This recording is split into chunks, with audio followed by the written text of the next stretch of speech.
জোর করে হুমকি ধামকি দিয়ে পুলিশ প্রশাসন দিয়ে কোনো ভালো রাষ্ট্র গঠন করা যায় না বলে মন্তব্য করেছেন বিএনপির স্থায়ী কমিটির সদস্য ও নরসিংদী ২ আসনে ধানের শীষের প্রার্থী ডক্টর আব্দুল মঈন খান।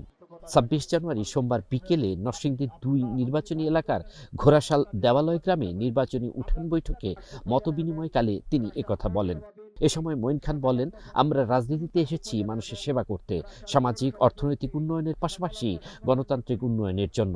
বাংলাদেশে একটি উন্নত রাষ্ট্র ব্যবস্থা গ্রহণ করতে হলে মানুষের স্বাধীনতা দিতে হবে, গণতন্ত্র দিতে হবে এবং মানুষকে উদারনীতি মানসিক শিক্ষা দিতে হবে। আগামী ১২ তারিখ নির্বাচনে জনগণ বিএনপিকে ভোট দিয়ে জয়যুক্ত করলে দেশে সেই ধরনের পরিবেশ সৃষ্টি করা হবে। পলাশ থানা ছাত্রদলের সদস্য সচিব মুস্তাফিজুর রহমান পাপনের সভাপতিত্বে উঠান বৈঠকে আর উপস্থিত ছিলেন পলাশ থানা বিএনপির সভাপতি আব্দুস সাত্তার, সাধারণ সম্পাদক সাইফুল হক, সিনিয়র যুগ্ম সম্পাদক বাহাউদ্দিন ভুইয়া মিল্টন, ঘোড়াশাল পৌর বিএনপির সভাপতি আলম মোল্লা, সাধারণ সম্পাদক দেলোয়ার হোসেন, পৌর ছাত্রদলের আহ্বায়ক আমানুল্লাহ ও সদস্য সচিব আরিফুল ইসলাম সহ বিভিন্ন নেতৃবৃন্দ।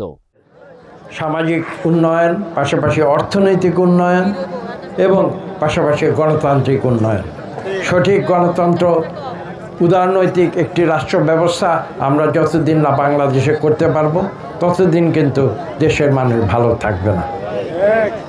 কোনো জোর করে হুমকি ধমকি দিয়ে, পুলিশ দিয়ে, প্রশাসন দিয়ে কোনো ভালো রাষ্ট্র গঠন করা যায় না, এটা আমি বিশ্বাস করি। কাজেই একটি সুশিক্ষিত এবং একটি উন্নত মানের রাষ্ট্র ব্যবস্থা গ্রহণ করতে হলে মানুষকে স্বাধীনতা দিতে হবে, গণতন্ত্র দিতে হবে এবং মানুষকে উদারনৈতিক মানসিক শিক্ষা দিতে হবে।